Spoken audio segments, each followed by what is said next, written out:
ਤੇ ਜਿਸ ਦੇ ਜਾਪ ਦੀ ਇਤਨੀ ਮਹਾਨਤਾ ਹੈ ਕਿ ਇਹ ਗੁਣ ਹਿਰਦੇ 'ਚ ਵਸਦਿਆਂ ਹੀ ਜਨਮਾਂ ਜਨਮਾਂਤਰਾਂ ਦੇ ਪਾਪ ਨਾਸ ਹੋ ਜਾਂਦੇ ਨੇ। ਔਖਦ ਮੂਲ ਮੰਤਰ ਮਨ ਏਕੇ, ਇਸ ਨੂੰ ਗੁਰੂ ਅਰਜਨ ਦੇਵ ਜੀ ਨੇ ਔਸ਼ਧੀ ਮੰਨਿਆ, ਦਵਾਈ ਹੈ। ਇਹ ਇੱਕ ਔਸ਼ਧੀ ਹੈ, ਇਹ ਇੱਕ ਦਵਾਈ ਹੈ। ਔਖਦ ਮੂਲ ਮੰਤਰ ਮਨ ਏਕੇ, ਜੇਕਰ ਦ੍ਰਿੜ ਚਿਤ ਕੀਜੇ ਰੇ, ਜਨਮ ਜਨਮ ਕੇ ਪਾਪ ਕਰਮ ਕਾ ਕਾਟਨ ਹਾਰਾ ਲੀਜੇ ਰੇ। ਭਟਕਣਾ ਬਹੁਤ ਲੰਬੀ ਹੈ, ਸੰਸਕਾਰ ਪਤਿਤ ਬਹੁਤ ਪੁਰਾਣੇ ਨੇ। ਸਾਹਿਬ ਕਹਿੰਦੇ ਨੇ ਮੂਲ ਮੰਤਰ ਉਸ ਦਾ ਇਲਾਜ ਹੈ, ਮੂਲ ਮੰਤਰ ਉਸ ਦੀ ਔਸ਼ਧੀ ਹੈ। ਆਦਿ ਕਾਲ ਤੋਂ ਗੁਰੂ ਘਰਾਣੇ ਵਿੱਚ ਪੁਰਾਣੇ ਅਭਿਆਸੀ ਪਹਿਲੇ ਮੂਲ ਮੰਤਰ ਜਪਦੇ ਰਹੇ ਨੇ, ਫਿਰ ਗੁਰ ਮੰਤਰ, ਫਿਰ ਨਿਤਨੇਮ ਕਰਦੇ ਨੇ। ਹੁਣ ਕਥਾ ਕੀਰਤਨ ਤੇ ਲੋਕੀ ਸੁਣ ਲੈਂਦੇ ਨੇ, ਥੋੜਾ ਬਹੁਤ ਨਿਤਨੇਮ ਵੀ ਕਰ ਲੈਂਦੇ ਨੇ। ਨਾ ਮੂਲ ਮੰਤਰ ਦਾ ਜਾਪ ਹੈ ਤੇ ਨਾ ਹੀ ਗੁਰ ਮੰਤਰ ਦਾ ਜਾਪ ਹੈ। ਹਾਲਾਂਕਿ ਰਹਿਤਨਾਮਾ ਜਿਹੜਾ ਗੁਰੂ ਗ੍ਰੰਥ ਸਾਹਿਬ ਜੀ ਮਹਾਰਾਜ ਦੇ ਚ ਦਰਜ ਹੈ ਉਹ ਵੀ ਇਹ ਹੈ ਕਿ ਗੁਰ ਸਤਿਗੁਰ ਕਾ ਜੋ ਸਿੱਖ ਆਖਾਏ, ਸੋ ਭਲ ਕੇ ਉਠ ਹਰ ਨਾਮ ਧਿਆਵੇ। ਉਹ ਉੱਠਦੇ ਹੀ ਪਹਿਲੇ ਨਾਮ ਸਿਮਰਨ ਕਰੇ। ਨਿਤਨੇਮ ਸਾਹਿਬਾਂ ਨੇ ਇਸੇ ਹੀ ਰਹਿਤਨਾਮੇ ਚ ਇਸ਼ਾਰਾ ਕਰ ਦਿੱਤਾ। ਫਿਰ ਚੜ੍ਹੇ ਦਿਵਸ ਗੁਰਬਾਣੀ ਗਾਵੇ, ਬਹਿੰਦਿਆਂ ਉੱਠਦਿਆਂ ਹਰ ਨਾਮ ਧਿਆਵੇ।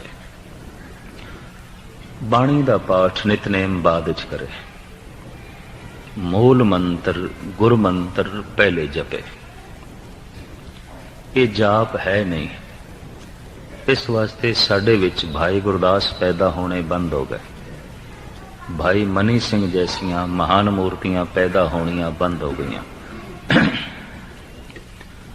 30-35 ਸਾਲ ਪਿੱਛੇ ਵੀ ਜਿਹੜੇ ਕੁਝ ਥੋੜੇ ਜਿਹੇ ਅਭਿਆਸੀ ਪੁਰਸ਼ ਹੋਏ, ਜੈਸੇ ਕਿ ਬਾਬਾ ਅਤਰ ਸਿੰਘ ਮਸਤੂਆਣੇ ਵਾਲੇ, ਜਾਂ ਬਾਬਾ ਕਰਮ ਸਿੰਘ ਹੋਤੀ ਮਰਦਾਨ ਵਾਲੇ, ਜਾਂ ਅਕਾਲੀ ਕੌਰ ਸਿੰਘ, ਜਾਂ ਬਾਬਾ ਸੁੰਦਰ ਸਿੰਘ ਅਲੀ ਬੇਗ ਵਾਲੇ, ਜਾਂ ਹਰਖੋਵਾਲ ਦੇ ਮਹਾਤਮਾ ਬਾਬਾ ਜਵਾਲਾ ਸਿੰਘ ਜੀ, ਇਹ ਪਿੱਛੇ ਕੁਛ 30-35 ਸਾਲਾਂ 'ਚ ਹੋਏ।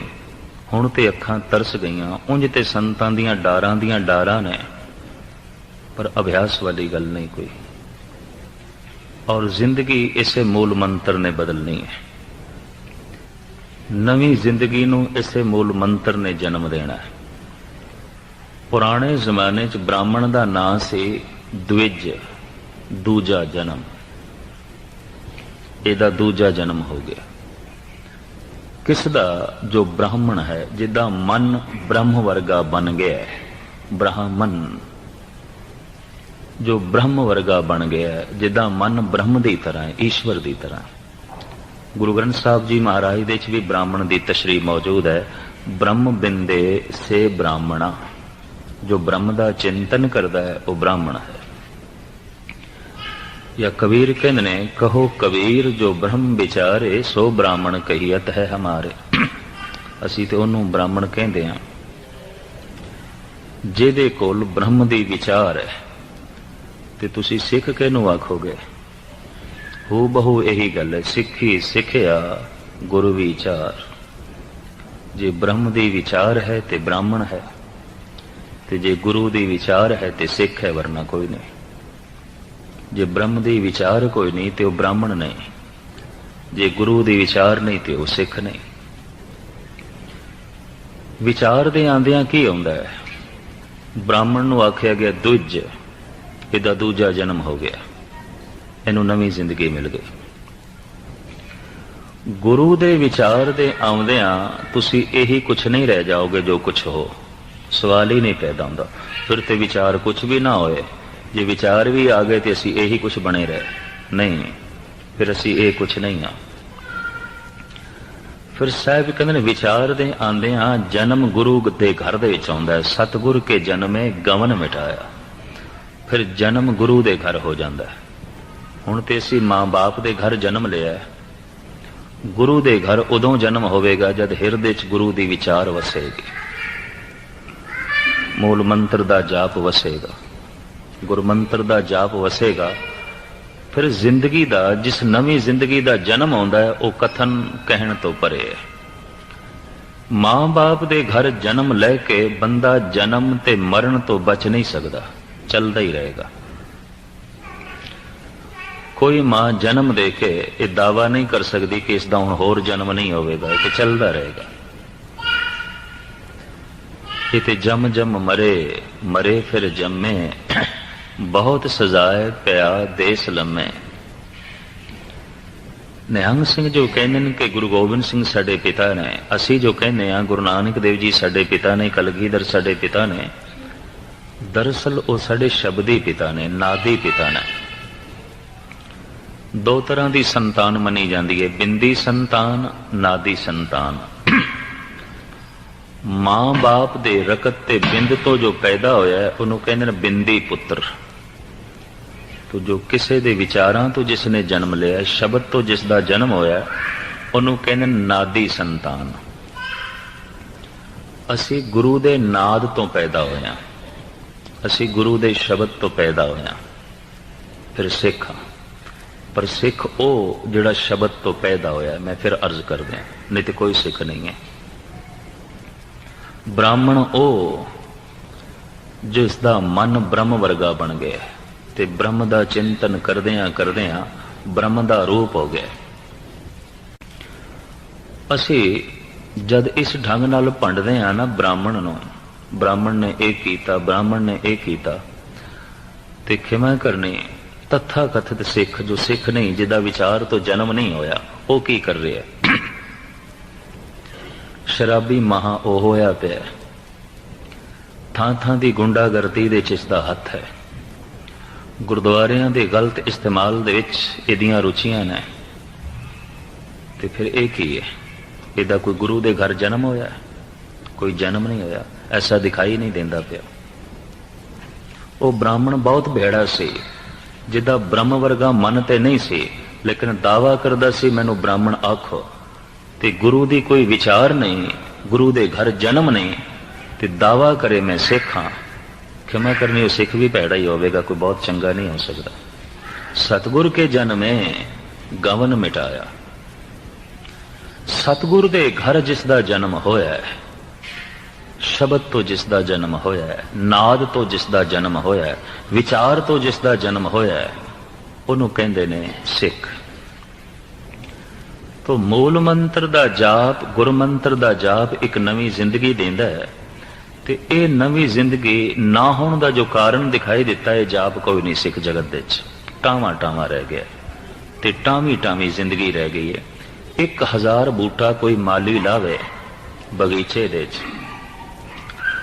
ਤੇ 999 ਬੂਟੇ ਸੁੱਕ ਜਾਣ, ਤੇ ਸਿਰਫ ਇੱਕ ਨੂੰ ਹੀ ਫੁੱਲ ਫਲ ਲੱਗਣ, ਇਹ ਮਾਲੀ ਦੀ ਸਿਆਣਪ ਨਹੀਂ ਮੰਨਣੀ ਪਏਗੀ।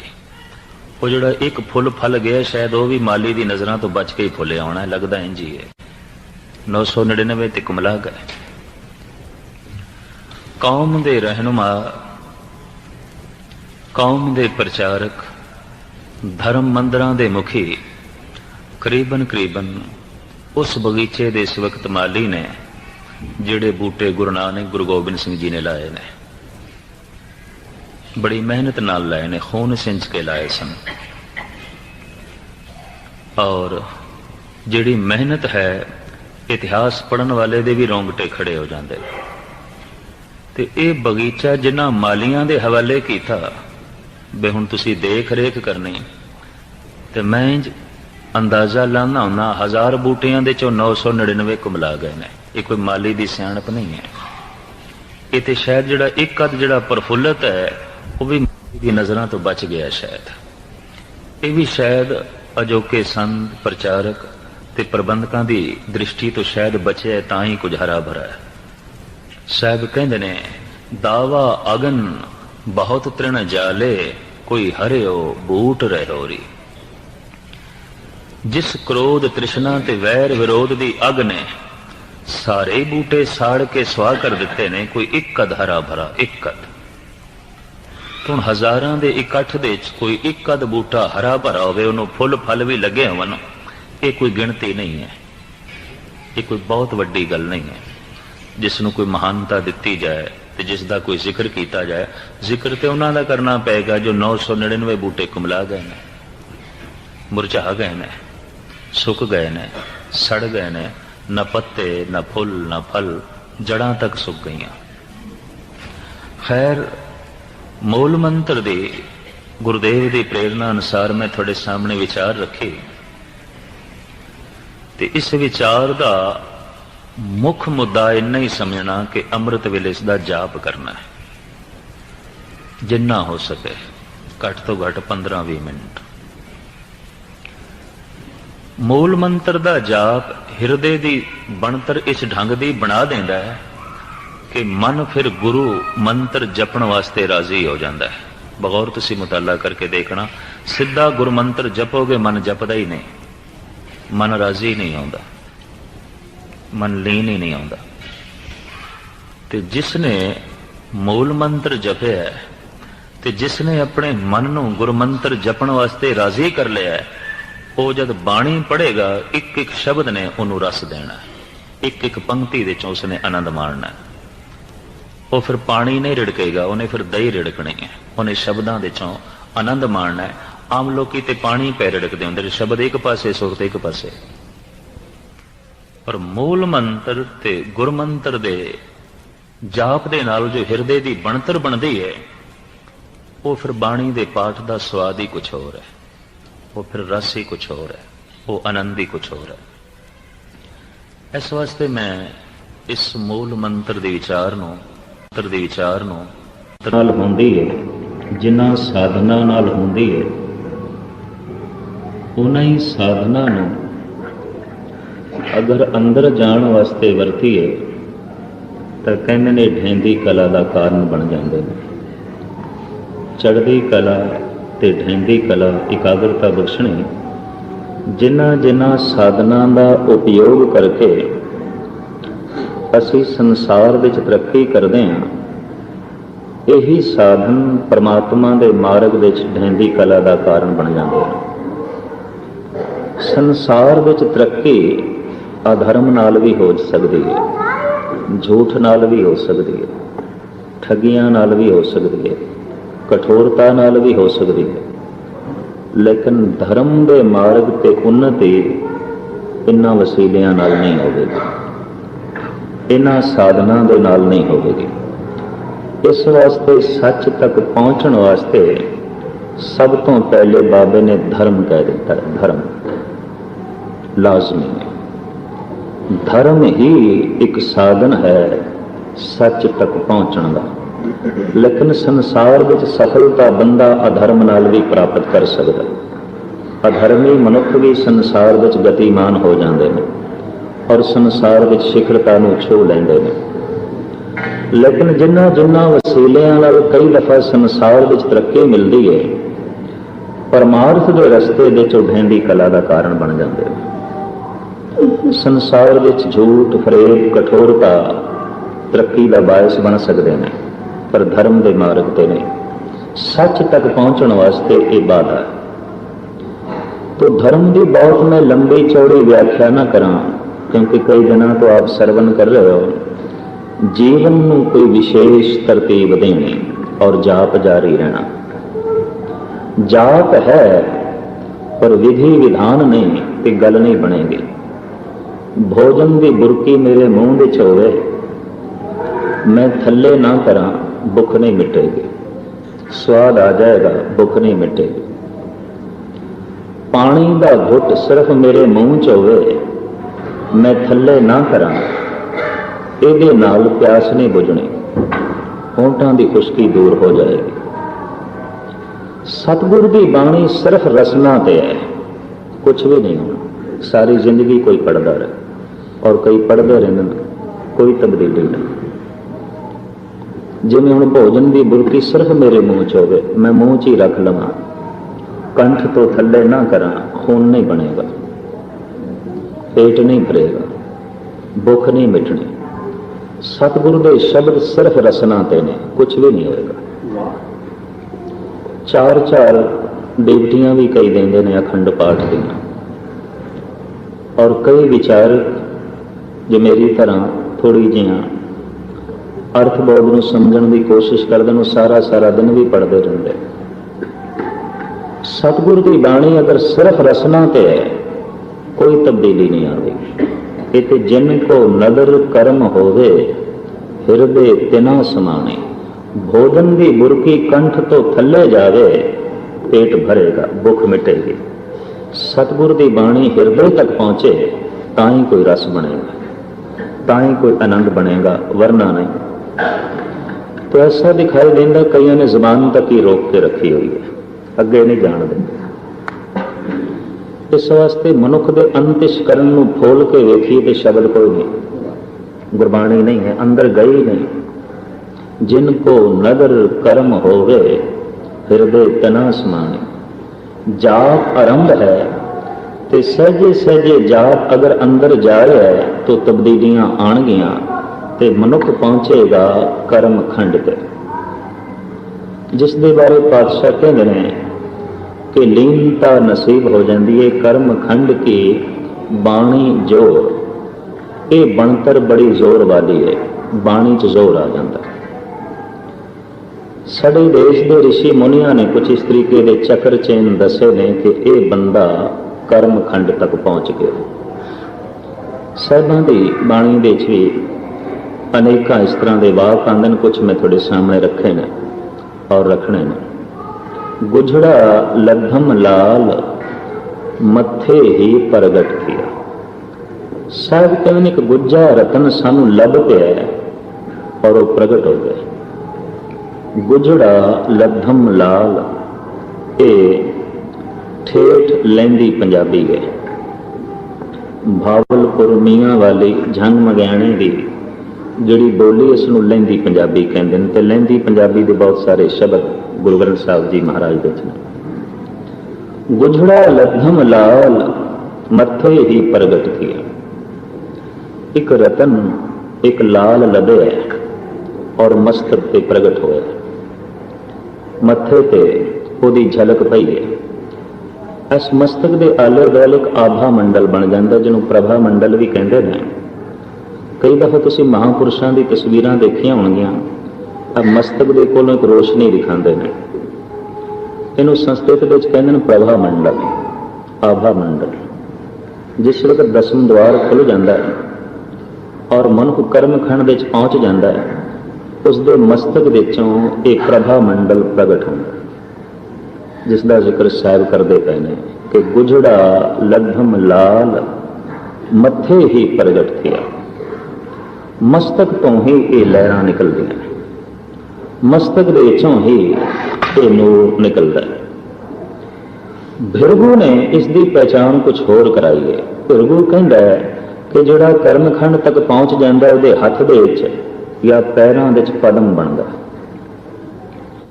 पदम कहते हैं कमल के फुल नूं। उस महापुरुष के हथ दे विच या पैरां दे विच पदम जरूर बनेगा।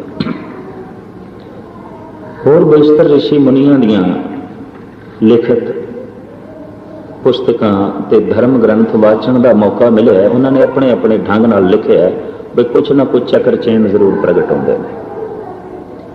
गुरु अमरदास जी महाराज दे हरिद्वार दे एक ब्राह्मण ने दर्शन किए, पैरां च पद्म से तो मत्था टेकन लग गया। साध कहने लगे पुरखा तू ब्राह्मण ते ब्राह्मण होके तू पूज होके क्यों मैनू मत्था टेकदा? ब्राह्मण कहने लगा महाराज थोड़े चरणों विच पद्म है। इतिहास कहता भाई थोड़े चरणों विच पद्म है, तो ये जिहड़ा पद्म है ये किसी ब्रह्म ज्ञानी के चरणों च होंदा, किसी कर्म खंड तक पहुंचे हुए महापुरुष के कदमां च होंदा। इतिहास कहता है कि पद्म श्री कृष्ण के चरणों च भी सी। भाई गुरदास जी ने उसका जिक्र भी किया। भाई साहब कहते हैं चरण कमल विच पद्म है, झिलमिल झमके वांगू तारे। जाल सुता प्रभास विच गोडे ऊपर पैर पसारे। चरण कमल विच पद्म है, झिलमिल झमके वांगू तारे। कर्मखंड की गल मैं थोड़े सामने रख रहा भी कुछ ना कुछ चक्र चैन प्रगट होंदे। प्रभाव